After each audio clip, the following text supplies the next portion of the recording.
شرور أنفسنا وسيئات أعمالنا من يهده الله فلا مضل له ومن يضلل فلا هادي له.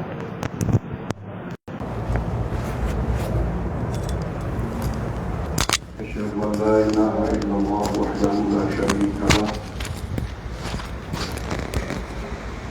وأشهد أن محمدا عبده ورسوله لا نبي بعده. اللهم صل وسلم على نبينا محمد وعلى آله وصحبه أجمعين أما بعد.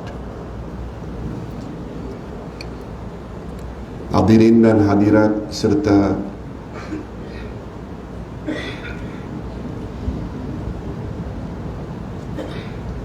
pengerusi surau dan ahli jawatan kuasa yang saya hormati, Assalamualaikum warahmatullahi wabarakatuh. Alhamdulillah, kita bersyukur kehadiran Allah Azza wa Jalla. Berkat taufiknya,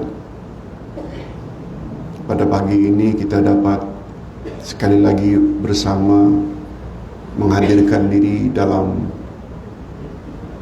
salat subuh berjamaah dan selanjutnya duduk sejenak dalam rumah Allah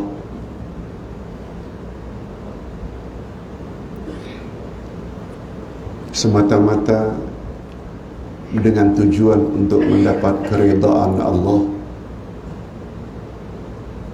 Mudah-mudahan usaha semacam ini kita layak mendapat keredaan Allah. Amin ya rabbal alamin.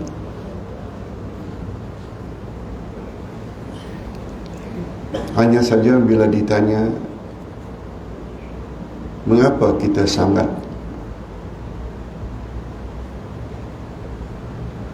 berhajat kepada redha Allah, jawabannya karena redha Allah lah penyebab utama seseorang masuk syurga.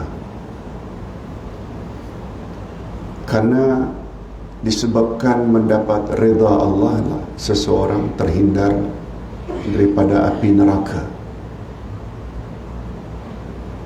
Itu sebabnya dalam doa yang diajar oleh Nabi, kita minta redha Allah dulu baru syurga. Tolong ikuti. Allahumma inni as'aluka ridhaka wal jannah wa a'udzu bika min sakhatika wan nar. Ya Allah, aku mohon redamu dan syurgamu, dan aku minta agar dilindungi dari murkamu dan neraka. Memang kita takut neraka, tapi kita lebih takut lagi dari murka Allah. Sebab seseorang bila dapat murka Allah, memang neraka tempatnya. Sebagaimana kita minta redha dulu baru jannah. Sebab hanya orang yang mendapat redha Allah saja yang layak masuk syurga. Dalam satu riwayat, Rasulullah sallallahu alaihi wasallam menceritakan Allah nanti akan mengunjungi syurga. Allah datang bertanya kepada penghuni syurga, "Hei para penghuni syurga,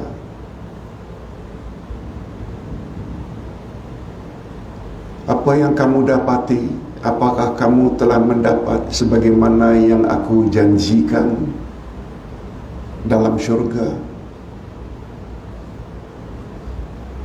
Jawab penghuni syurga, "Benar ya Allah, kami telah dapat sebagaimana yang Engkau janjikan dulu.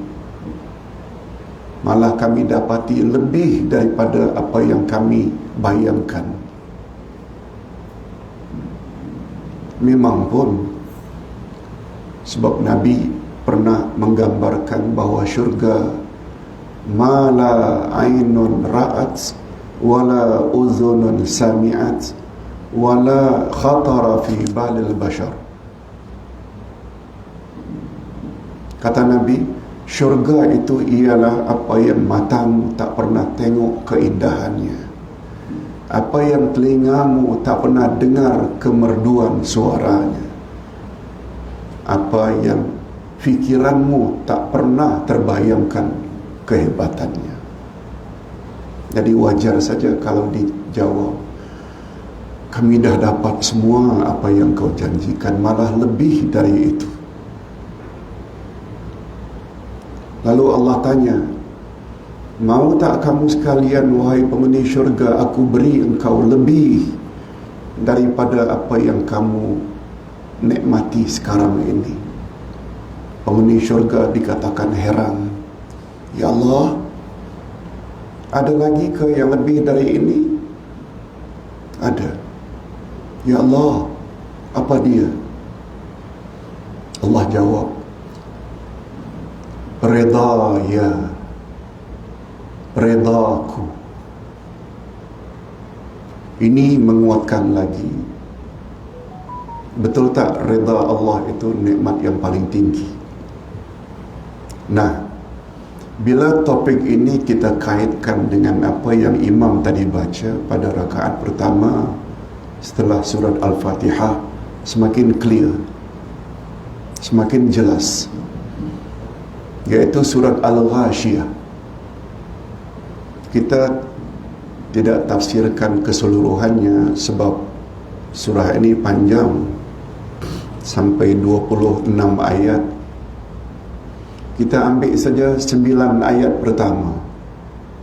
Tolong ikuti. A'udzu billahi minasyaitonir rajim. Bismillahirrahmanirrahim. Hal ataka hadithul ghashiyah. وجوه يومئذ خاشعة عاملة ناصبة تصلى نارا حامية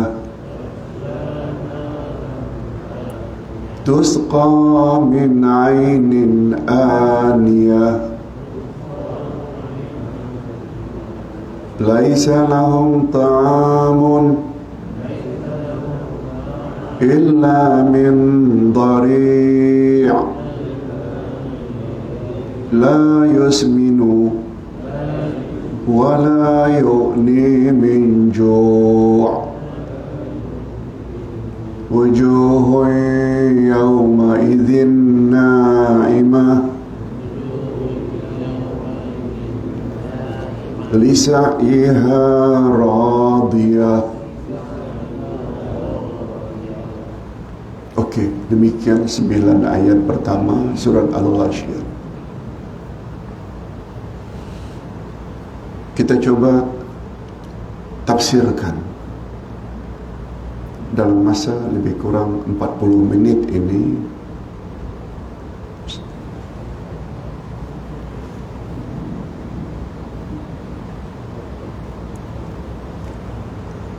Pertama sekali, nama surah ini Al-Ghashiyah.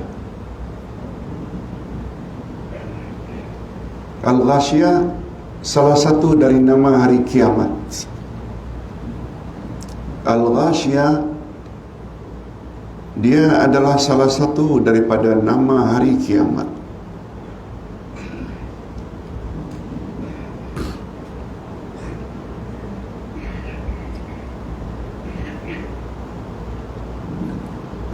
Pernah pada suatu malam Nabi mendengar seorang wanita membaca, Hal ataka hadithul ghashiyah. Lalu Nabi respon. Nabi jawab, Naam, qad ja'ana. Benar, telah datang berita itu kepada kami. Sebab bunyi atau makna hal ataka hadithul ghashiyah, sudah datangkah kepada kamu berita tentang hari kiamat? Terhadap pertanyaan itu Nabi jawab, Naam, benar, qad ja'ana, sungguh telah datang berita tentang hari kiamat. Itu sebabnya kata para ulama, bila imam baca sebagai imam, makmum di belakang perlu jawab. Tolong ikuti, qad ja'ana, pendek saja.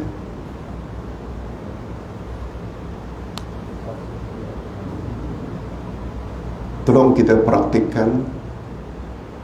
Kalau Ustaz baca, apa respon kita? Hal ataka hadithul ghashiyah. Tak perlulah kita sebut kuat dalam salat, qad ja'ana. Banyak sungguh dalam Al-Quran bahagian-bahagian yang kita patut jawab.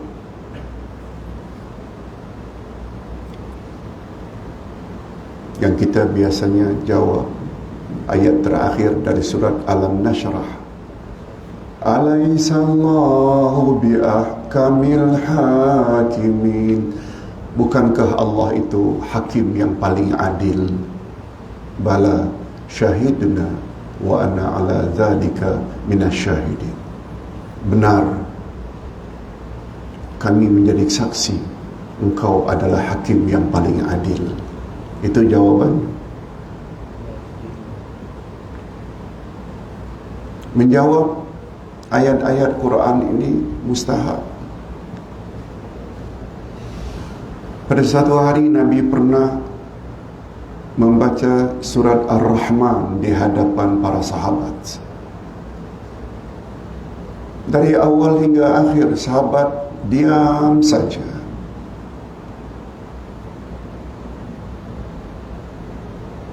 Apa kata Nabi?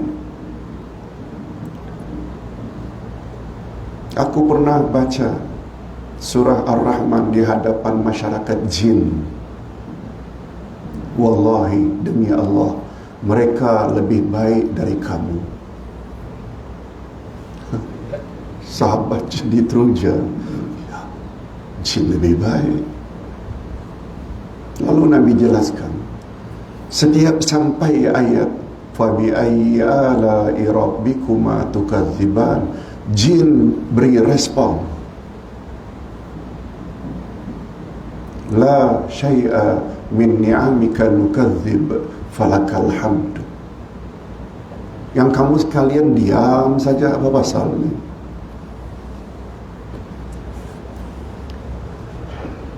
Itu membuktikan salahnya tuduhan sesetengah ustaz.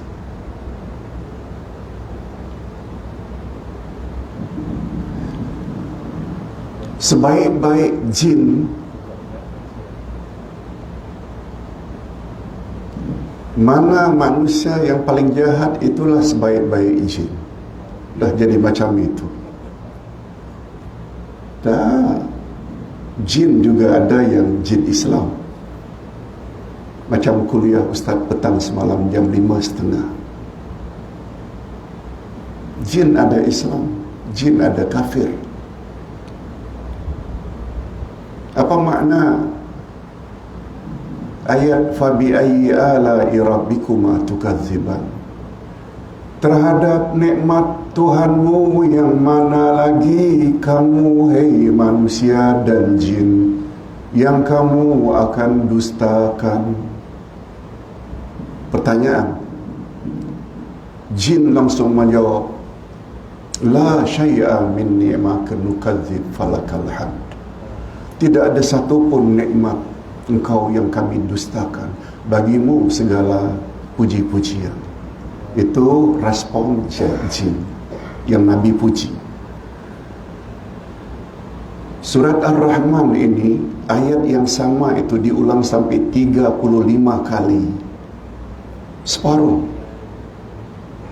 Sebab surat Ar-Rahman itu 70 ayat lebih. 35 kali daripadanya, maknanya separuh. Ayat yang sama. Okey, kita berbalik kepada, masih ingat apa jawaban kita bila hal ataka hadisul ghasyiyah dibaca? Naam, qad ja'ana. Kita ulang sekali lagi. Hal ataka hadisul ghasyiyah. Okey. Wujuhun yawmaidzin khashi'ah. Pada hari itu sungguh banyak wajah-wajah yang tunduk dan terhina. Allah nak menggambarkan pada hari kiamat, ada tak manusia yang berwajah masam sambil tertunduk? Ada tak? Wujuh jamak dari wajah. Yauma'idzin, pada hari itu. Hari apa? Hari apa tadi? Ghasyiyah. Hari kiamat. Khasyi'ah. Itu sebabnya dalam salat ada istilah khusyuk, tunduk melihat tempat sujud. Siapa mereka? Amilatun nasibah. Padahal dulu di dunia mereka bekerja keras sampai penat.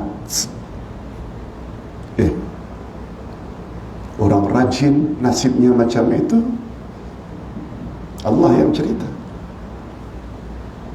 Ada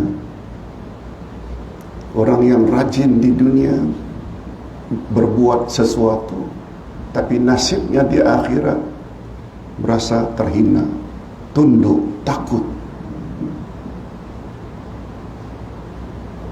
Allah tak sebut siapa mereka. Itu sebabnya orang yang banyak bekerja tak semestinya bahagia di akhirat.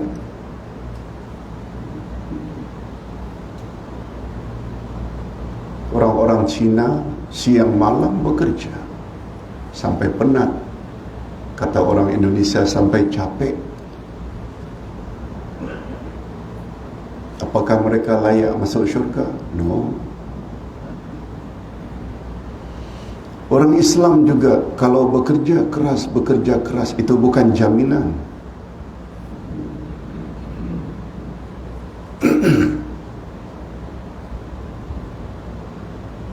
Celik mata ingatnya dunia saja. Salat subuh pun kadang-kadang tidak. Ada tak orang Islam yang demikian? Nah, Pak Arun cakap bukan ada lagi, ramai.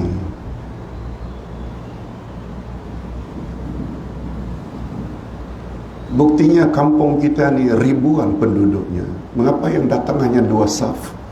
Kita tak tuduh mereka tak salat. Salat. Mengapa tak datang? Betul tak kedatangan kita ini karena mengharap redha Allah? Itu rahasianya. Tolong respon sekali lagi. Hal ataka hadisul ghasyiyah. Wujuh yawmaidzin khasyi'ah. Pada hari itu sungguh banyak wajah-wajah yang tertunduk, takut, merasa hina. Amilatun nasibah. Padahal dulu di dunia mereka bekerja keras sampai penat. Bukan hanya wajahnya tertunduk. Tasla naran hamiyah. Mereka dilemparkan dalam api yang bernyala-nyala. Api apa itu? Api neraka. Sudahlah bekerja keras dulu di dunia. Pada hari kiamat dilempar dalam api bernyala-nyala. Bukan hanya dilempar dalam api yang bernyala-nyala. Tusqa min ainin aniyah. Mereka diberi minum air yang mendidih. Panasnya luar biasa. Laisa lahum ta'amun illa min dhari'. Mereka diberi makan dalam neraka duri-duri tajam. Dhari' ini pokok-pokok yang berduri di padang pasir. Itu dhari'. Kambing, unta pun tak mau makan. Makan kena duri.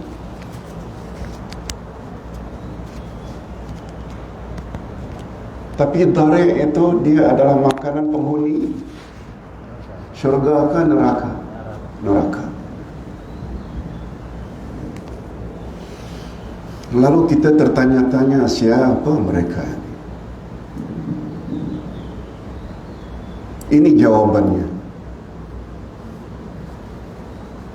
Wujuhun yawmaidzin na'imah. Pada hari itu juga banyak wajah-wajah yang berseri-seri. Naimah berkata nikmat. Betul tak di dunia ini orang yang banyak dapat nikmat terserlah pada wajahnya ceria, seri. Itu namanya naimah. Mudah-mudahan kita termasuk golongan yang kedua ini. Amin ya rabbal alamin. Tapi bagaimana caranya? Tolong ikuti. Lisa'iha radiyah. Karena usaha orang itu di dunia diredai Allah. Itu dia kuncinya. Jadi kalau ingin nasib kita nanti bahagia di akhirat pada hari kiamat, selagi hayat di kandung badan, kita mesti buat apa? Perkara-perkara yang Allah murka ke apa yang Allah redha. Redha. Lisa'iha radiyah. Ustaz ulaskan. Li karena, lillah karena Allah. Li maknanya karena, sa'i usaha. Ada tak istilah mundar mandir Safa Marwah namanya sa'i? Ada tak? Berkenaan apa itu dinamakan sa'i? Ada kaitan tak dengan usaha Siti Hajar mencari air untuk anaknya Ismail dalam gendongan? Yes. Lisa'iha karena usahanya radiyah diredai Allah. Itu sebabnya walaupun berusaha di atas muka bumi, bekerja keras siang malam, tapi sayangnya apa yang dia lakukan Allah tak redha. Dia akan dapat tak wajah yang berseri-seri? Dapat tak? Walaupun dulu di dunia dapat gelaran Tan Sri, walaupun dulu di dunia dapat gelaran Datuk Sri,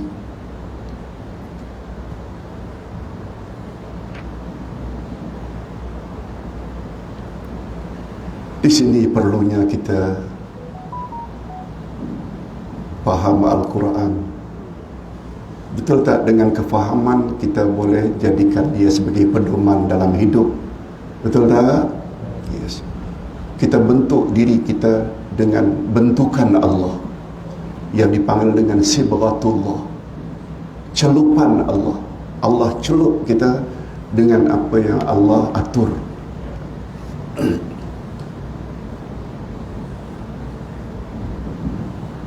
Bapa-bapa dan ibu-ibu yang saya hormati,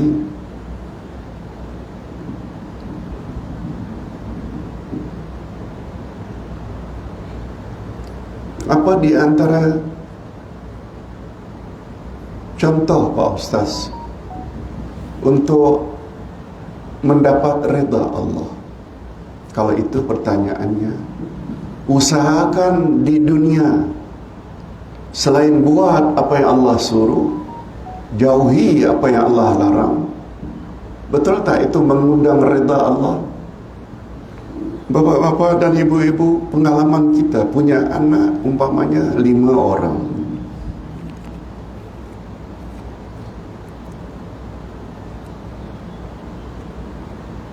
Tiga daripadanya patuh, taat. Suruhan mak bapak dibuat, larangan mak bapak dijauhi. Layak tak dia mendapat redha ibu bapaknya? Layak tak?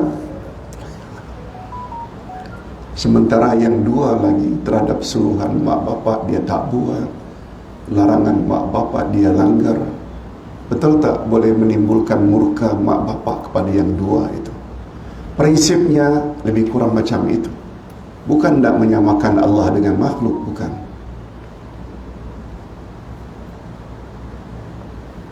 Itu sebabnya Rasulullah sallallahu alaihi wasallam bersabda, tolong ikuti, ridallah ala ridal walidain wa sakhatullah ala sakhatil walidain.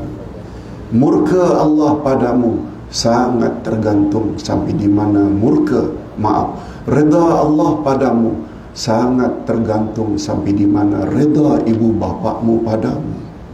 Murka Allah kepadamu sangat tergantung sampai di mana murka ibu bapakmu padamu. Boleh tak berbuat baik pada mak bapak mengundang redha Allah? Yes.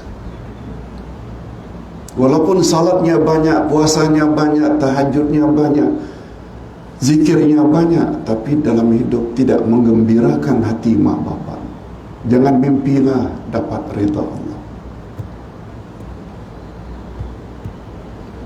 Itu sebabnya kata ulama tafsir, berbuat ihsan pada mak bapak betul-betul mengiringi perintah agar mentauhidkan Allah. Berbuat baik pada mak bapak betul-betul mengiringi perintah beribadat pada Allah. Tolong ikuti, wa qada rabbuka alla ta'budu illa iyyah wa bil walidaini ihsana. Allah telah mewajibkan kepada kamu agar kamu jangan beribadat kecuali kepadanya. Siapa? Langsung Allah ikuti. Dan terhadap kedua ibu bapakmu hendaklah kamu berbuat baik. Kaedah dalam ilmu tafsir, bila perintah itu mengiringi perintah penting, maka dia termasuk penting. Beribadat hanya kepada Allah penting tak? Itu nomor 1. Untuk itu tujuan kita dicipta. Tolong ikuti ayat 56 Az-Zariyat, wa ma khalaqtul jinna wal insa illa liya'budun. Dan aku tidak jadikan jin dan manusia melainkan supaya mereka semua beribadat kepadaku. Lalu diikuti, terhadap kedua ibu bapa hendaklah kamu berbuat baik. Betul tak itu maknanya mengiringi? Segala perintah Allah mengiringi perintah penting, maka dia juga adalah penting. Itu sebabnya dalam surat Luqman Allah menyuruh, anishkurli waliwalidaik, hendaklah kamu bersyukur kepadaku dan bersyukur jugalah kepada kedua ibu bapakmu. Memang Allah dululah, sebab Allah yang mencipta kita. Mak bapak bukan pencipta kita. Tapi boleh tak mak bapak penyebab kita ini zahir di atas muka bumi? Yes. Allahu Akbar. Quran penuh dengan panduan-panduan semacam ini.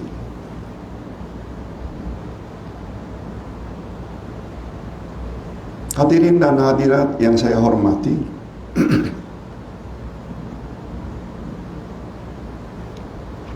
jadi ringkasnya, untuk mendapat redha Allah senang saja. Buat yang Allah suruh, jauhi apa yang Allah larang. Yang dengan istilah lain yang singkat namanya apa? Bertakwa kepada Allah. Apa makna takwa? Buat suruhan Allah, jauhi larangan Allah. Timbul tanda tanya, macam mana Pak Ustaz jika mak bapak sudah meninggal dunia? Masih lagi ke kita boleh mendapat redha Allah? Boleh.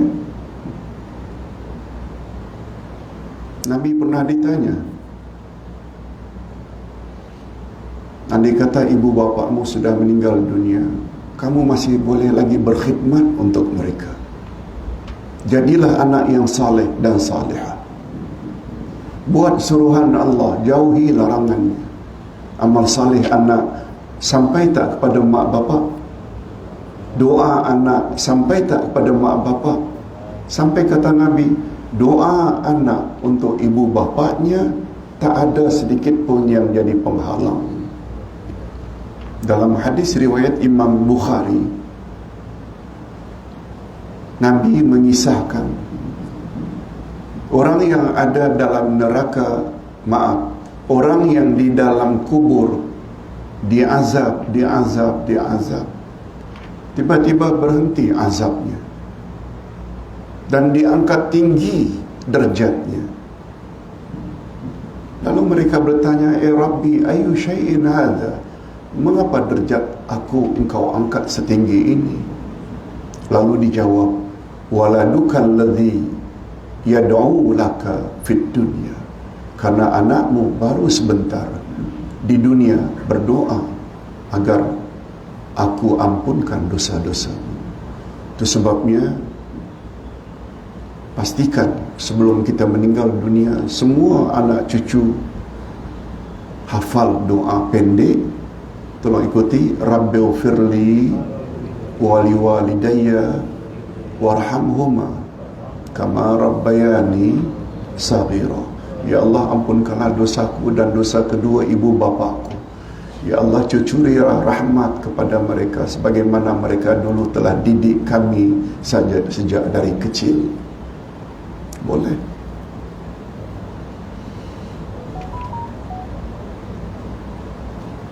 Yang kedua, kita kena buat baik dengan rakan-rakan baik ayah kita semasa hidup.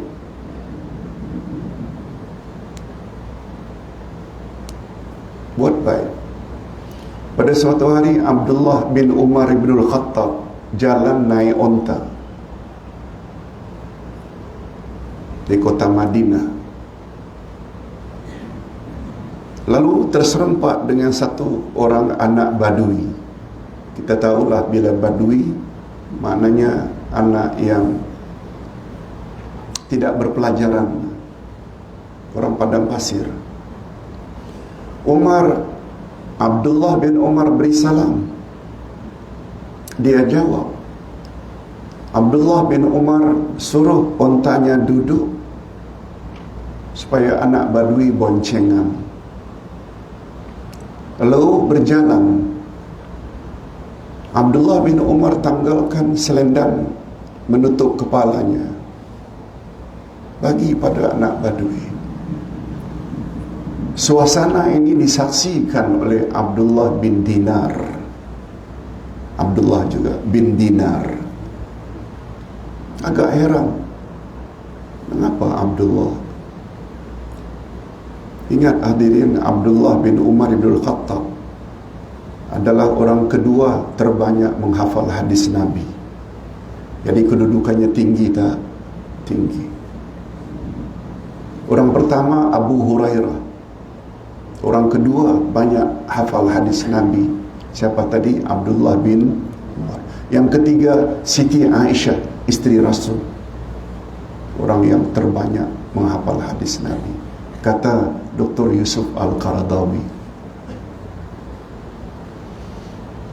Beberapa hari kemudian Abdullah bin Dinar jumpa Abdullah bin Umar bin Al-Khattab. Ya Abdullah, aku lihat beberapa hari yang lalu engkau begitu baik dengan anak Badui. Apa rahasianya? Coba dengar apa kata Abdullah bin Umar.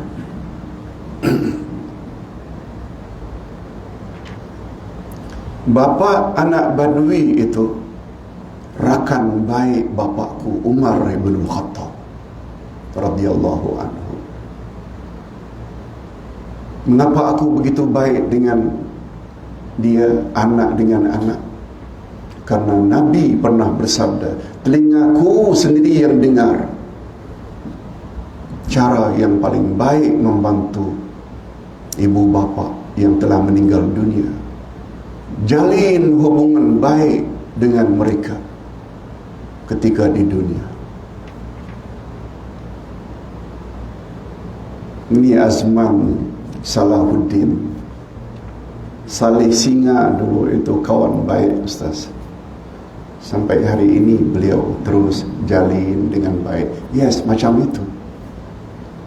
Sebagai contoh. Allahu Akbar. Bapak-bapak dan ibu-ibu serta para hadirin sekalian, kita teruskan kepada ayat 26 dan 27. 25 dan 26. Ayat terakhir, dua ayat terakhir. Ini kuncinya. Tolong ikuti. Inna ilaina iyabahum summa inna alaina hisabahum.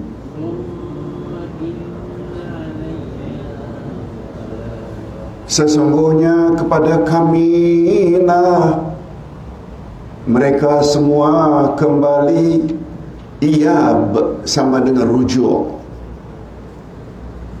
Sesungguhnya kepada kamilah, kata Allah, manusia akan kembali. Itu sebabnya bila ada kematian, apa kita sebut? Inna lillahi wa inna ilaihi raji'un. Kita semua milik Allah dan kepada Allah semua kita akan balik. Raji'un sama dengan iyab. Lalu untuk apa balik itu? Balik begitu saja ke? No. Summa inna alaina hisabahum. Kemudian adalah kewajiban kami untuk menghisap mereka. Allah akan hitung amal kita. Di dunia dulu, kerja-kerja kita termasuk kerja-kerja yang Allah redha atau tidak. Begitulah gambaran manusia di akhirat nanti. Betul tak? Di akhirat nanti tempat hanya dua saja. Betul tak? Syurga untuk orang-orang yang mendapat redha Allah. Mudah-mudahan kita termasuk dalam golongan ini. Amin ya rabbal alamin. Satu lagi neraka, tempat orang-orang yang dulu mendapat murka Allah. Oleh sebab itu harapan Ustaz bila imam baca surah ini terbayang sikit sebanyak kandungannya secara garis besarnya tadi. Terutama sekali pada ayat pertama bila dibaca hal ataka hadisul ghasyiyah, respon apa? Naam qad ja'ana. Benar, kami telah datang pada kami berita tentang hari kiamat. Bapa-bapa dan ibu-ibu, karena Ustaz biasa ada kelas pagi ini secara online, Ustaz kira cukuplah sampai di sini dulu. Ustaz yakin apabila panduan-panduan tadi kita pahami dan amalkan, kita akan mendapat redha Allah. Mohon maaf, dan kita akhiri dengan doa. Alhamdulillahirabbil alamin. Wassalatu wassalamu ala asyrafil anbiya'i wal mursalin wa ala alihi wa sahbihi ajma'in. Rabbana ighfir lana dhunubana wa liwalidina warhamhum kama rabbawna shighara. Rabbana hab lana min azwajina wa dhurriyyatina qurrata a'yun waj'alna lil muttaqina imama. Ya Allah, ampunkanlah dosa kami dan dosa kedua ibu bapa kami, dan cucurilah mereka rahmat-Mu ya Allah, sebagaimana mereka telah didik kami sejak dari kecil. Ya Allah, berilah kami pasangan dan zuriat keturunan yang menyedapkan pandangan mata dan hati kami, dan jadikanlah kami pemimpin bagi orang-orang yang bertakwa. Ya Allah, ya Tuhan kami, kepada kami pagi ini telah diberi pencerahan bahawa di akhirat nanti ada dua golongan. Pertama, yang wajahnya suram, menunduk, terhina, dan satu lagi golongan yang wajahnya berseri-seri. Penyebabnya tidak lain tidak bukan mereka yang wajahnya berseri-seri karena usaha-usaha yang mereka lakukan selagi hayat di kandung badan ketika di dunia adalah segala yang Engkau redai. Mereka buat suruhan-Mu, mereka jauhi larangan-Mu. Sebaliknya, orang-orang yang menunduk wajahnya dan muram wajahnya adalah mereka orang-orang yang banyak bekerja, tapi sayangnya kerja-kerja mereka itu tidak Engkau redai ya Allah. Masukkanlah kami ke dalam golongan orang-orang yang Engkau redai, dan hindarkan kami ya Allah daripada mendapat murka-Mu. Allahumma khtim lana bihasnil khatimah wa la takhtim alina bisu'il khatimah. Wa sallallahu ala nabiyyina Muhammad wa ala alihi wa sahbihi ajma'in. Alhamdulillahirabbil alamin. Sedikit tambahan. Para ulama mengatakan pada ayat yang terakhir itu bagus kita berdoa. Kata dia ayat pertama, hal ataka hadithul ghashiyah. Respon, na'am, qad ja'an. Tapi pada ayat yang terakhir, summa inna alaina hisabahum. Kemudian kepada kamilah hisab mereka. Ketika ayat itu dibaca, tolong ikuti doanya. Allahumma hasibna hisaban yasira. Ya Allah, hisablah kami, hitunglah kami dengan hisab yang mudah. Hisab yang mudah maknanya buku catatan amalan itu dilihat saja tanpa dibuka, itu makna hisaban yasira. Kata Nabi, ditanya oleh Aisyah, bukankah setiap orang ya Rasulullah akan dihisab? Sebab Nabi bersabda, tidak ada seorang pun yang dihisab kecuali disiksa. Betul tak? Wajar tak kalau Aisyah tanya, ya Rasulullah, semua orang kan akan dihisab, kecualilah kanak-kanak. Tapi Tuhan buat statement, tidak ada seorang pun yang dihisab kecuali disiksa. Jadi apa makna hisab yang ringan? Nabi jawab, hisab yang ringan ketika buku dibawa setiap manusia untuk dihisab, tidak dibuka, hanya ditunjuk saja, langsung berlalu. Karena apa? Orang tersebut telah dikenal oleh Allah Azza wa Jalla. Andai kata mana-mana presiden negara luar masuk Malaysia, perlu tak melalui counter immigration? buka, oh kamu dulu pendatang haram ya. Tunjuk saja. Boleh faham? Allahumma hasibna hisaban yasira. Oh Tuhan, hisablah kami dengan hisab yang ringan. Dengan makna itu. Assalamualaikum warahmatullahi wabarakatuh.